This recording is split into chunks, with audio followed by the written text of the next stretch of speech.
कहते हैं हस्ती डर माने नहीं जो स्वान बुकाही, और शीश महल को देख के वो भौंक भौंक मर जाई। हाथी कभी भी कुत्ते भौंकते रहो उनकी परवाह नहीं करता, क्योंकि वो उसको हानि कर नहीं सकते।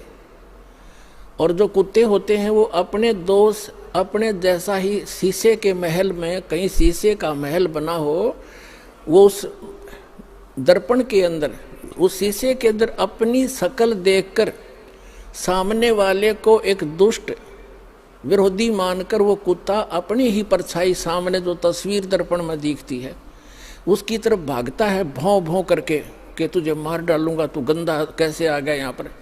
और वो होता है उसका स्वरूप।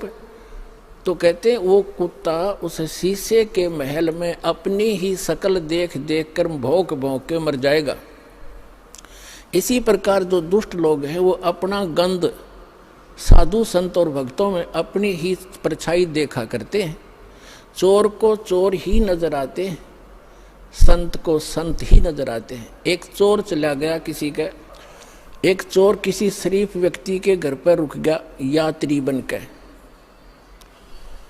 अब उस शरीफ व्यक्ति ने उस चोर को अपने घर के बीच में सुलाया, एक नेक आदमी मानकर।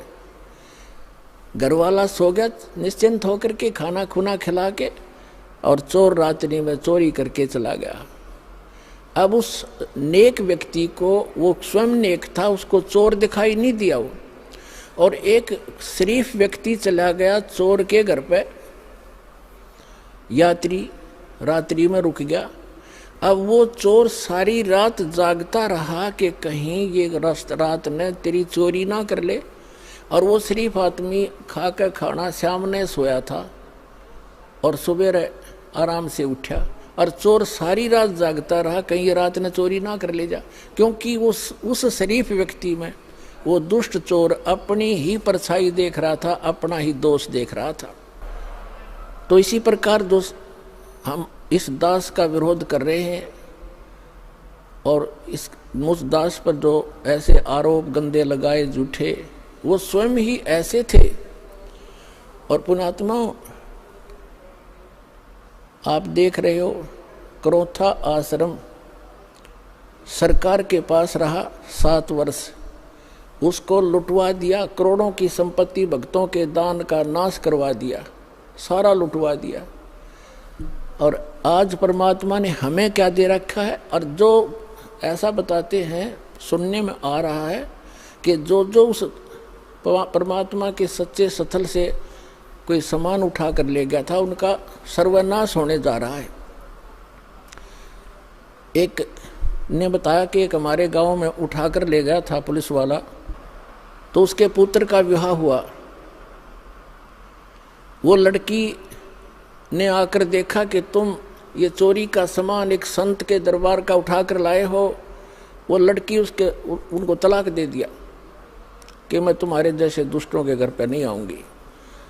2 महीने के बाद उसका अपना पुत्र विष खाकर मर गया, इकलौता पुत्र था उसका, सर्वनाश हुआ।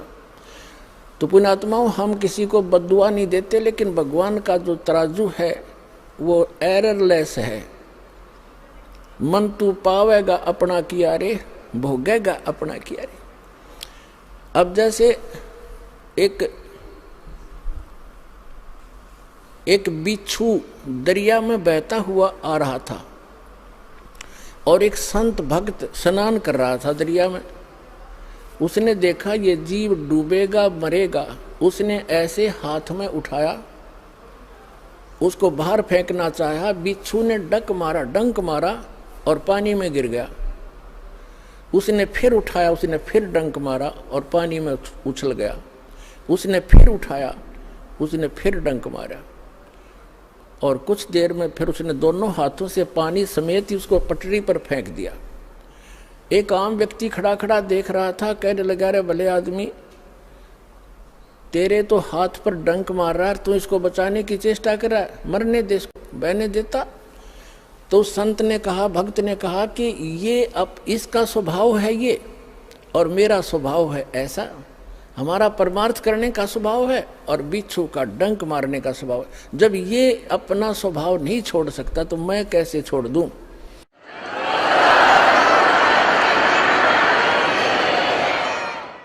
तो पुण्यात्माओं, जो दुष्ट लोग हैं वो तो बिच्छू हैं, वो तो डंक मारते रहेंगे, लेकिन आप संत भी हो। और जो तो को काटा बोवे ताको बो तू फूल, और तो ये फूल के फूल हैं वाको है त्रिशूल।